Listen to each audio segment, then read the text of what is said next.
Hey there, my name is Kevin, and this is a vlog documenting the setup of our new 150-gallon aquarium in our basement. I'm not an expert, but wanted to document the setup process and progress of the tank, and I hope you enjoy. So here we are.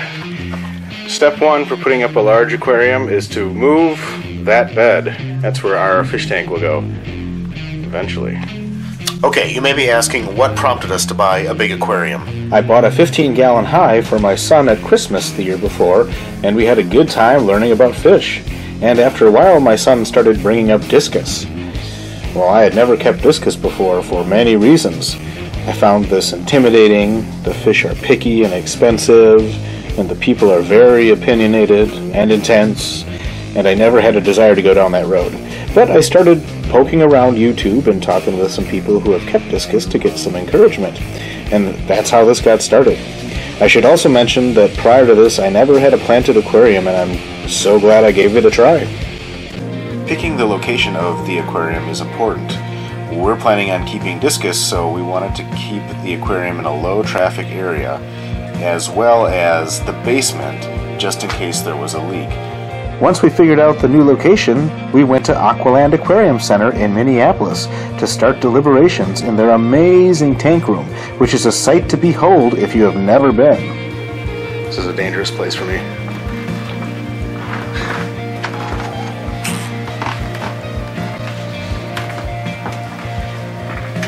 This place is amazing. Yeah. Again, and there's this weird fish. Hang up fishes. So there's the tank. As you can see right now, It's a 150 high. It's pretty sweet. We've also thought about the distance from the tank to the water source, which is about 23 feet. And that way we can have a siphon that gets hooked up there to the water faucet and don't have to carry endless buckets to and from that sink. Whoa! Whoa! What's inside your cave? Oh! Monsters! After saving enough money, we bought the 150 high. The owner kindly let me leave it there for a few days until I found some helpers to help me bring it home. Here we are back at the house. We got the tank and the stand, all that stuff is in the back here. Now there she is. Here's the tank, and we're going to be painting the back of it black with some black ceramic coat acrylic paint. And here's our supplies. And we're going to start to paint that tank.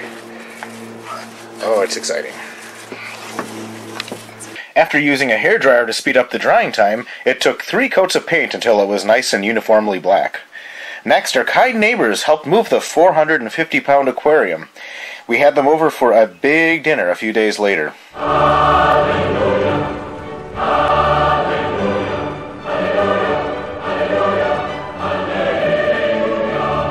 What do you think of that? Amazing! Next, it's time to clean the gravel. Alright, so here's the gravel that we're going to be using. It's kind of a dark, medium gray gravel. We'll take it together, stir it and mix it up, and then you dump it out. You repeat that like 500 times. And your goal is to get the water clearish, which is impossible. Here are some rocks that we picked out at the store, and we're going to boil them in this large stock pot here. There we are. So we're going to turn that up and let that boil for 20 minutes or so. Alright, so we have our first bucket of gravel going in the tank. Alright. As you can see, we probably worked 3 hours last night on that gravel. I decided to buy a 50-foot siphon, even though I might have been able to get away with a shorter one. It takes some practice, but I was able to attach it to my utility sink in the basement, and it's working good. I also utilized 2 300-watt heaters. I placed one on the left and one on the right-hand side of the tank. After a while, I learned to keep my heaters at an angle, which helps them sense the water temperature more accurately, and in theory may help them last longer. Since we're going to keep discus, which like it hot, at 84 or 85, it is very important to check the aquarium temperature daily, and I honestly check it every time I go to feed them, which is a few times a day. We also picked out this piece of driftwood here. That's a pretty cool piece. We're gonna get that soaking. So in here we have a nice little sauna for this piece of wood that's gonna hopefully go in the aquarium. It's a pretty big piece, so obviously we can't really boil it or anything. So we let it soak in hot water. Maybe probably change it daily for the next 5-6 days, and that kind of lets the natural tannins come out. Alright, so here we go. You guys ready to watch that tank get filled up? We are, of course, adding our bacteria to start the nitrogen cycle. Very important to keep these guys alive. There we are, we're going here. Also, I got a little clamp here. This kind of holds this line in place, so it really can't go anywhere. It can't get knocked loose if there's, you know, any kids that hit it or something. Okay, here we are doing lids. There it is. It fits really nicely up here.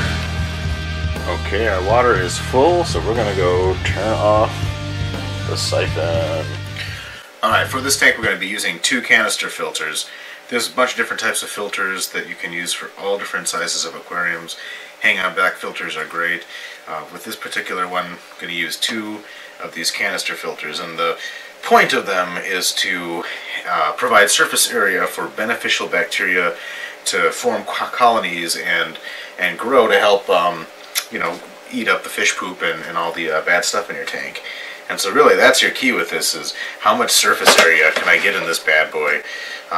This particular model, the water flows in and goes to the bottom and then rushes upwards, and that's how it's returned back to the tank. And so it's filled with a bunch of different media, and the top thing is this polishing pad, and this is, you know, kind of what goes on top to make the water extra clear. And here we have a bunch of these bio rings, and as you know, these have huge volumes of surface area, and so we set these in the tray and it lets bacteria grow on it. Same idea with these black balls. Same thing, surface area, surface area. This particular model comes with charcoal, which I'm not really going to use. Instead, I'm going to take some polyfiber and cut it to size. One trick I've learned is to use the new filter to make a pattern for future pads, as the ones that came in the filter will eventually need replacing. On the very bottom is this coarse, thick sponge material, and so that's pretty good. So I'll probably, instead of putting charcoal in this one, put maybe 3 stacks of this stuff in here to maximize my surface area. Okay, so now everything is plugged in and ready to go, and so we pulled this up and this primes it.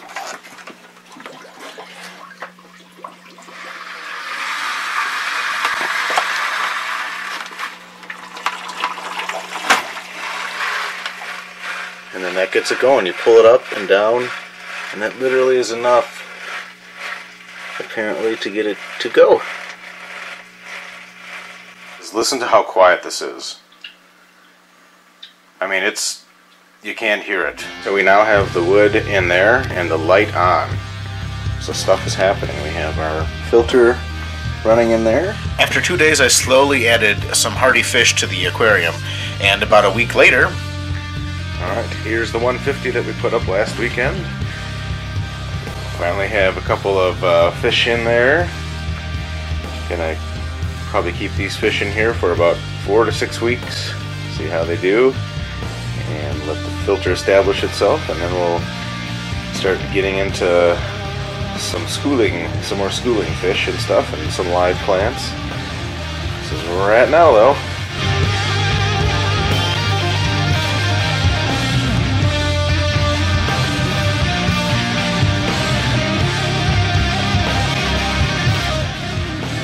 I'm going to have the faith that it's going to get better, but there are the plants that I bought. And the substrate in the black neon tetra. Into the abyss. It did clear up after a few days, but I might have added the fluoride plant substrate to the regular gravel as I cleaned it next time. But you live, you learn. Let's check out some live plants. So yeah, back here for plants we have jungle vallisneria. And then over here, that plant is called cryptocorum. And it's a nice looking plant. Now, I did eventually add discus about 4 months after my tank was established. Here are some clips before adding discus. I'm glad I waited 4 months because I learned so much about my tank. Let's check them out. Well, you can see the mystery snails are going to town on zucchini, organic zucchini. They enjoy it, as do my Chinese algae eaters. Got 2 of them in here somewhere. But yeah, what I do is I slice the zucchini in half the long way, and then I use a spoon to scoop out the seeds, because the seeds kind of go bad and the fish don't always eat them. Next, I flash boil the zucchini in a small saucepan. I take it out right away. And lastly, I stick a brass screw through them. That helps them sink, and brass doesn't rust, so it's kind of handy. But yeah, that'll you know act as an anchor, and your fish will eat from it. And your snails. These guys are hilarious. The snails, mystery snails, have laid. I don't know the correct term. I'm still learning this. Oh boy, there we go. They laid one of those, a cluster of that. Oh. Okay, can't. Oh, whoa. There is one con to having a large aquarium in your guest bedroom. Your guests can really see. They can really see what's on the walls at night, and you know, if you have kids or aliens or alien kids. Snail's taking a ride there. That guy. He's totally riding on my thermometer. That is hilarious. Just put a piece of zucchini in. Everyone's going to town, as they should.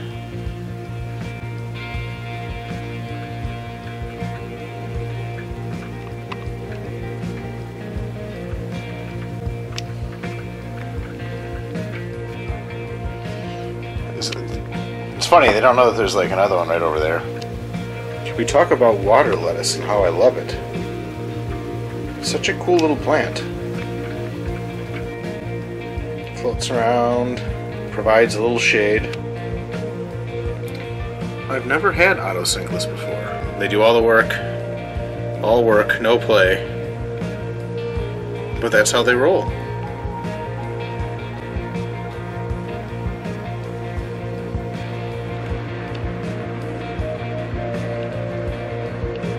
This isn't part of the video, but I totally just made my wife a fish omelet.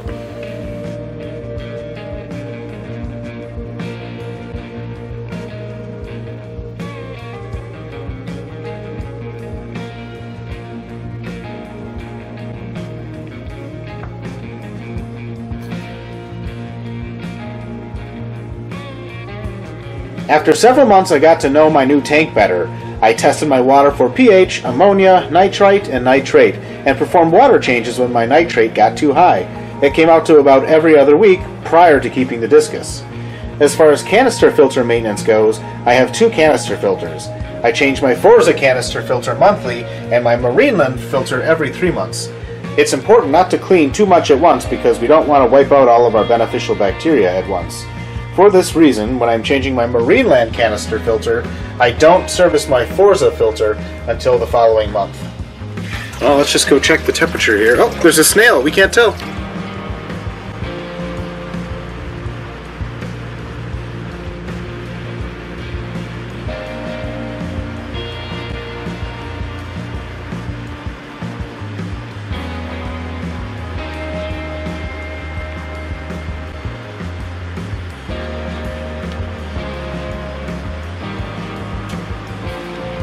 Would we Minnesotans buy a fish tank just to have somewhere warm to go on a cold winter's day?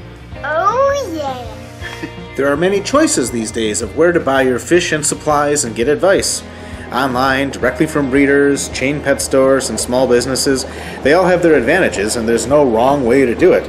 But my vote goes to supporting my local fish store, Aqualand Aquarium Center, which is a great community resource and a way that many people get into our hobby.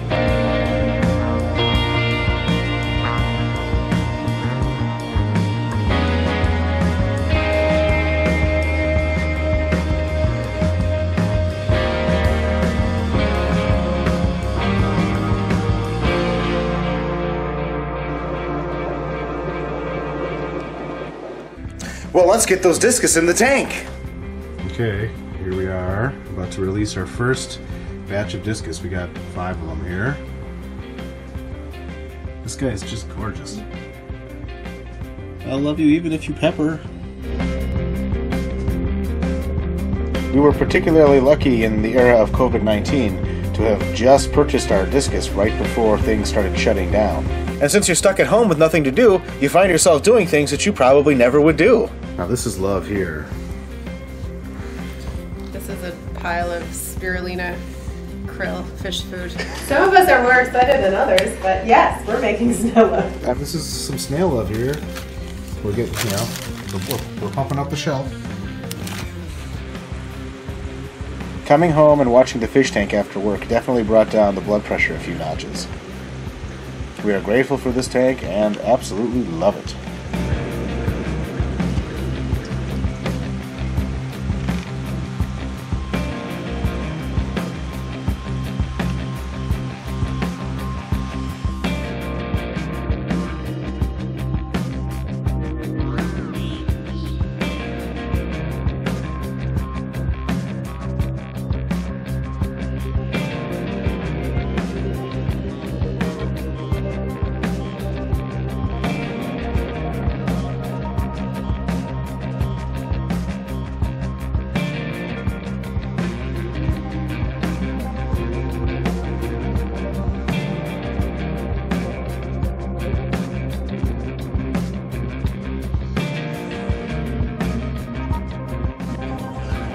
Yeah, Big Daddy's going to the spa. Going to the spa. I purposely keep a little patch of algae in the corner there. You know, it's there for a reason. It's doing good. It's doing good in this world. It's eating extra nutrients, extra crap in there. I'm just gonna let it grow. I mean, I think it kind of looks cool, and I love this jungle now.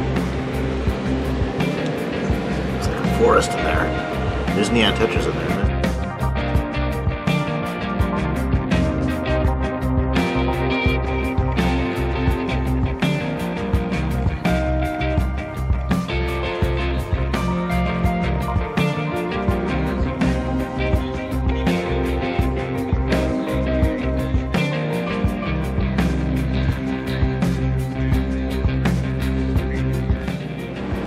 There's third shift, getting ready to go.